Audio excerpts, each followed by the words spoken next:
নমস্কার বন্ধুরা, মামনি রান্নাঘরে ছোটো আপনাদেরকে আবারও অনেক অনেক স্বাগত। আজকে পুকুরের জ্যান্ত মাছ দিয়ে বিউলির ডালের বড়ি দিয়ে আলু দিয়ে একটা দারুণ স্বাদের রেসিপি বানাতে চলেছি। পুরো ভিডিওটা আপনারা দেখবেন, আশা করছি আপনাদের খুবই ভালো লাগবে। যদি আপনাদের এই ভিডিওটা ভালো লাগে, লাইক শেয়ার ও সাবস্ক্রাইব করে পাশে থাকার অনুরোধ রইল। মানে মাছটাকে কেটে বেছে নিয়েছি, দেখিয়ে দেবো।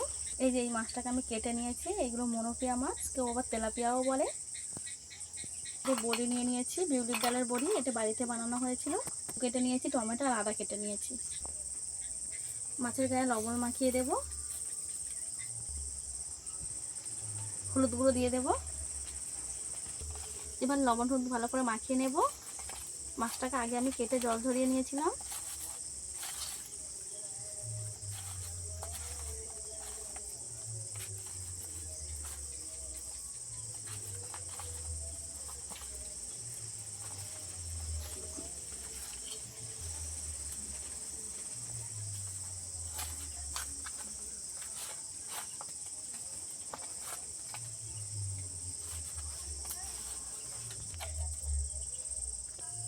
এই যে মাছের লবণ হলুদ মাখিয়ে নিয়েছি, রেখে দেব। যেহেতু আমি সব কিছু কেটে কেটে নিয়েছি, এবার উনুনটা ধরিয়ে নেব। হয়ে গেছে, দিয়ে দেব তেল। একে একে লবণ হলুদ মাখানো মাছ দিয়ে দেব।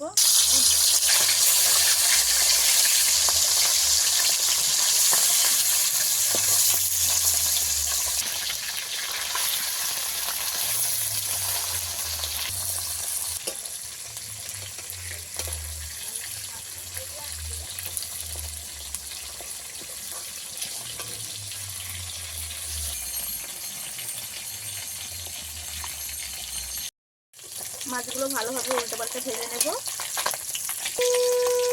ভালো করে ভাজা হয়ে গেলে তুলে নেব। এইভাবে লাল লাল করে ভেজে নিয়েছি। আবারও বাকি মাছগুলো একইভাবে ভেজে নেব।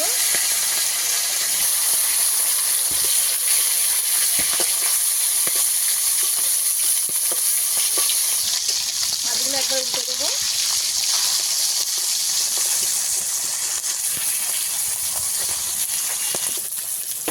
এই মাছগুলো ভেজে নিয়েছি, তুলে নেব।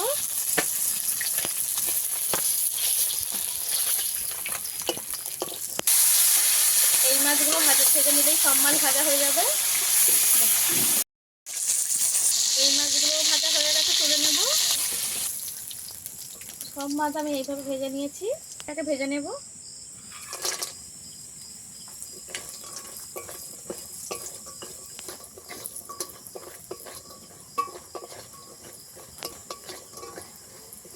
বড়িটাকে আমার হালকা লাল করে ভেজে নিতে হবে, বেশিক্ষণ ভাজলে আবার তিতো হয়ে যাবে। এবার তুলে নেব।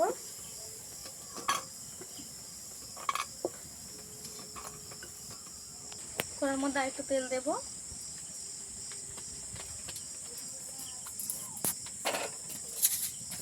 দিয়ে দেবো 5 ফোড়ন। ফোড়নটা ভালো করে ভাজা হয়ে গেলে দিয়ে দেবো কেটে রাখা আলু।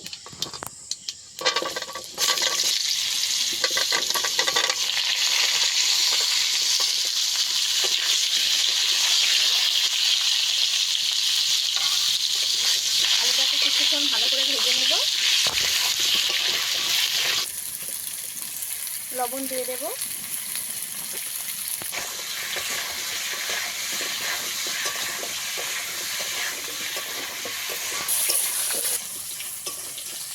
আলু ভালো করে আমি একটু ভেজে নিয়েছি, এই যে লাল লাল হয়ে গেছে আলুটা ভেজে। এইবারে দিয়ে দেবো আদা বাটা। আদা বাটা দিয়ে একটু ভেজে নেব।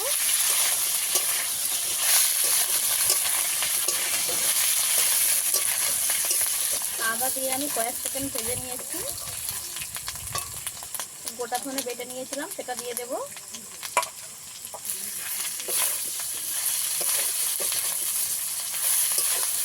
আবারও কিছুক্ষণ কষিয়ে নেব। হলুদ গুঁড়ো দিয়ে দেব, লঙ্কার গুঁড়ো দিয়ে দেব, সামান্য মশলা ধরা জল দেবো।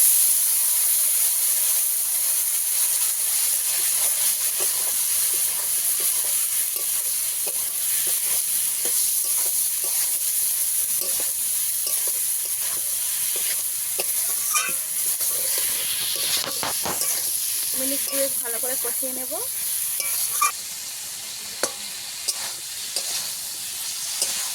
দেখো টমেটোটা দিয়ে দেবো।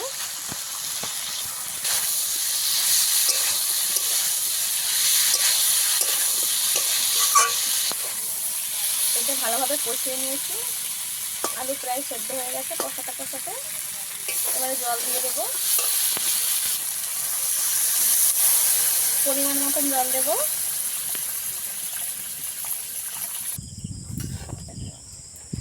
যেহেতু আমি রান্নাটাতে বড়ি দেবো তাই একটু বেশি করে জল দেবো।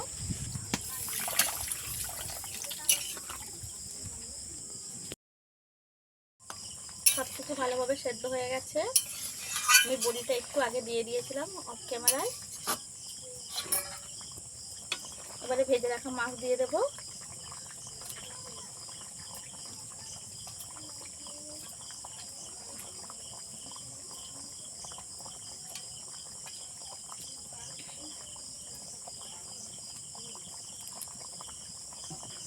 মাছগুলো দিয়ে একটু ফুটিয়ে নেব।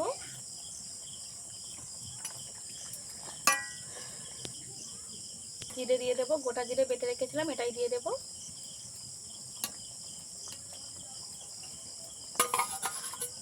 দিয়ে মাছের সঙ্গে একই সঙ্গে ফুটিয়ে নেবো জিরেটাকেও। কাঁচা জিরে দিলে একটু তরকারির আলাদা রকমের স্বাদ আসে।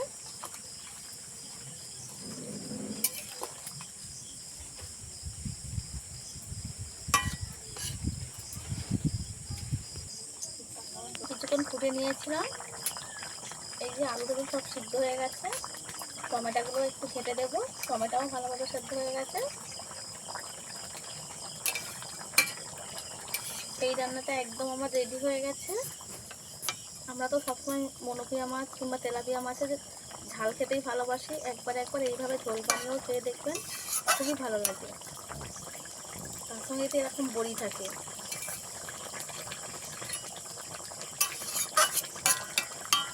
বড়িগুলো কত ছোট ছোট ছিল, কত বড় হয়ে গেছে। এই বড়িগুলো আরও রাখার পরে যখন আমাদের এই তরকারিটা ঢাকা দিয়ে রাখার পরে খাওয়া হবে তখন আরও বড় বড় হয়ে যাবে। আমার রেডি হয়ে গেছে, নামিয়ে নেব। তাই কিন্তু খুব একটা ঝোল থাকবে না, যেহেতু যে বড়ি আর মাছ আছে টেনে নেবে। এই যে অল্প ঝোল আছে তাও আরও অল্প হয়ে যাবে।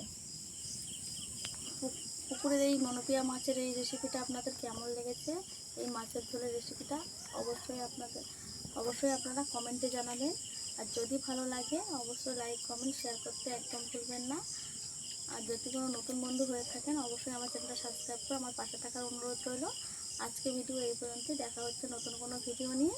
ততক্ষণে ভালো থাকবেন আর সুস্থ থাকবেন।